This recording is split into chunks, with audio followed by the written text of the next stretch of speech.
quinta-feira, hoje vamos falar sobre a Assembleia Legislativa e o Rio Grande do Norte, com o deputado estadual Jorge Soares, que já está aqui no estúdio com a gente. E você pode participar do nosso programa.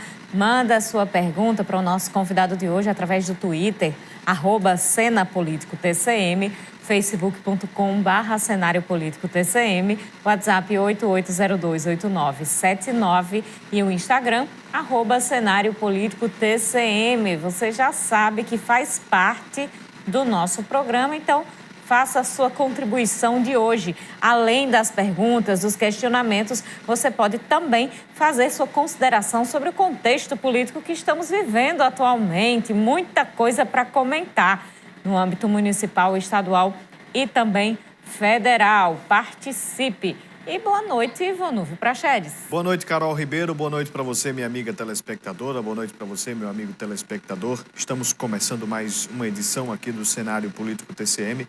Agradecendo a você que nos acompanha aqui em Mossoró e em mais 9 cidades que possuem os serviços da TCM.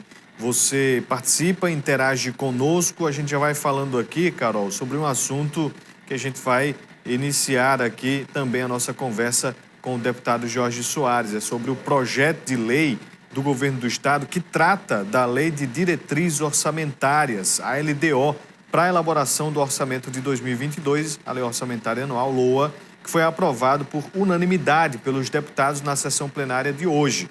A LDO tem previsão de receita total em valor constante, sem considerar os índices inflacionários, da ordem de 11,62 bilhões de reais e de 12 bilhões em valores correntes, que corresponde às metas anuais para valores praticados no ano da edição da peça. O texto passou pela Comissão de Finanças e Fiscalização antes de ir a plenário e teve relatoria do deputado Getúlio Rego, do DEM, recebendo 12 emendas. Desse total, 11 emendas foram aprovadas e uma rejeitada. Entre as metas e prioridades para 2022 estão ampliar sistemas de abastecimento de água no estado, para a segurança pública elaborar programas sociais visando diminuir os índices de violência e realizar concurso público para recompor e ampliar o efetivo da Polícia Militar. Na educação, investir na ampla formação dos professores e servidores da educação. Entre as metas da saúde pública, construir, reformar e ou equipar unidades de saúde e operacionalizar a rede de hospitais com a estruturação do programa de cirurgias eletivas, entre outras. Carol. Pois é, tá aí. Estão aí algumas diretrizes. Tem uma palavrinha aí que eu acho que o telespectador já acendeu a luzinha aí, concurso público, né? Muita gente querendo saber. As definições maiores são dadas na LOA, quando são atribuídos valores específicos a essas diretrizes. A LDO, como você já sabe, a gente fala aqui constantemente, inclusive, principalmente em relação à Câmara de Vereadores de Mossoró, mas a LDO traça diretrizes para a aplicação do orçamento público do ano seguinte. É a principal pauta do Legislativo e hoje é aprovada por unanimidade ali com 23 votos, ali na Assembleia Legislativa. E sobre este assunto a gente detalha com o deputado estadual Jorge Soares, que está aqui com a gente. Projeto que teve muitas críticas do relator, inclusive falando que chegou a afirmar em reunião ontem, também em plenário hoje, que o orçamento estaria muito livre para o governo utilizar da forma que quisesse no próximo ano eleitoral de 2022. Qual é a opinião do senhor deputado sobre este assunto e sobre o projeto da LDO de uma forma geral? Boa noite. Boa noite, Carol. Boa noite, Praxedes. Boa noite a toda a população de Mossoró. Mesmo uma satisfação estar aqui com esse programa de tão grande audiência. Olha, são dois projetos importantíssimos, que eu diria, sob o ponto de vista daquilo que o governo tem interesse que a Assembleia aprove, que é a Lei de Diretrizes Orçamentárias e a nossa LOA, que é a Lei de Orçamento Anual.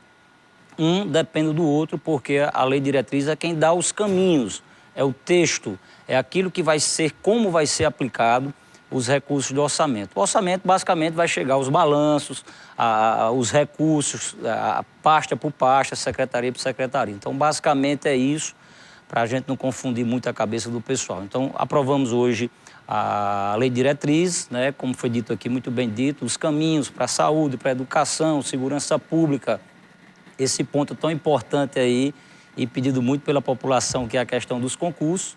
E, com certeza, isso é quem vai balizar o orçamento que devemos aprovar no final do ano para início de 2022.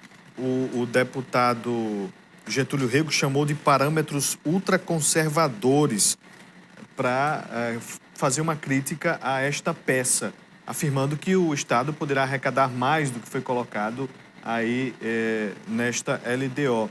Como é que vocês observam também esta fala da oposição na Assembleia?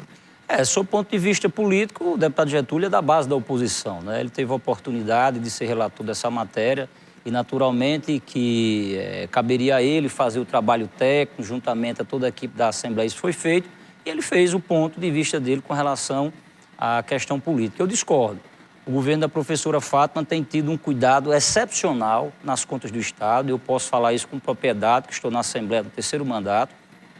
Toda a parte de orçamento, execução, os próprios projetos de empréstimos, reconciliação, refis, tudo isso que é feito pelo governo do Estado e encaminhado para a Assembleia Legislativa no tocante às finanças, à execução orçamentária, o governo da professora Fátima tem tido muito cuidado, ao ponto de hoje estar tendo a condição de uma arrecadação que basicamente não cresceu nos últimos anos, pagar os salários dos servidores em dia e ainda cumprir pagamento de salários atrasados deixados do governo passado. Então, isso você só consegue se você tiver um controle fiscal, se tiver boas peças orçamentárias. Eu tive a condição de ser relator do orçamento em 2017. O Estado do Rio Grande do Norte tinha um orçamento que eu constatei, porque eu sou formado em contabilidade pela Universidade Federal do Rio Grande do Norte, constatei 3 bilhões de receitas inventadas no orçamento do Estado. Então, naquela oportunidade, eu trouxe isso a público à sociedade, fiz um pronunciamento na Assembleia e conseguimos aprovar o meu relatório com essa diferença para deixar a realidade do orçamento do Rio Grande do Norte. Um balanço orçamentário, uma arrecadação prevista, ela nunca se concretiza. Porque, por exemplo, uma crise dessa de pandemia mudou totalmente o orçamento que nós aprovamos o ano passado. Então, isso é muito difícil de você dizer como vai acontecer isso durante todo o ano. Mas o que é importante, o governo consegue fazer as suas obrigações com muita dificuldade, isso é verdade, ainda devido a contas passadas, muitas dificuldades. Estamos tendo uma melhor arrecadação por conta da inflação. A inflação gerou um acréscimo de arrecadação no Rio Grande do Norte, em todo o Brasil, mas dessa forma o governo consegue cumprir principalmente a questão dos salários dos servidores. Porque não tem como você ter o governo funcionando sem um servidor em dia. Então, acho que a crítica do deputado Getúlio compreendo por ser da base da oposição, mas não concordo, porque o governo tem encaminhado os bons projetos, como eu disse, estou na Assembleia há 10 anos e posso dizer isso com propriedade. Os projetos do orçamento, lei de diretrizes e outros que envolvam a parte de receita, até mesmo os empréstimos junto ao Banco Mundial, são bons projetos. Deputado, esta visita a Mossoró, a que se destina? Uma pergunta boa. Olha, eu sou daqui de Açu, cidade vizinha aqui a Mossoró, tenho muitos amigos aqui em Mossoró, grandes amigos, e a gente tem um partido, o Partido Liberal, um partido que todo mundo conhece aqui no Mossoró, no Rio Grande do Norte, que infelizmente na campanha passada não teve um bom resultado. Então eu estou numa missão partidária, né? Em conversa com o deputado João Maia, hoje, antes de chegar aqui na TV, tive uma conversa com o Jorge do Rosário, que é um filiado e nosso presidente partidário, para que a gente possa fazer um trabalho para que o Partido Liberal aqui em Mossoró cresça. Hoje nós estamos numa situação, do ponto de vista municipal, praticamente zerado, não fizemos nenhum vereador. Então, a partir de agora, a gente vai fazer um trabalho, convidar pessoas, fazer essa organização partidária para que o partido não morra aqui em Mossoró e a gente deixe, na segunda cidade do estado, um partido ativo, com pessoas competentes, pessoas comprometidas com Mossoró. E em breve faremos aí, depois da pandemia, nossos encontros regionais, que o PL é muito participativo nessas questões e que a gente possa deixar o partido vivo para próximas eleições. Vamos então fazer o nosso primeiro intervalo. No próximo bloco, nos próximos, a gente continua nossa conversa com o deputado estadual George Soares.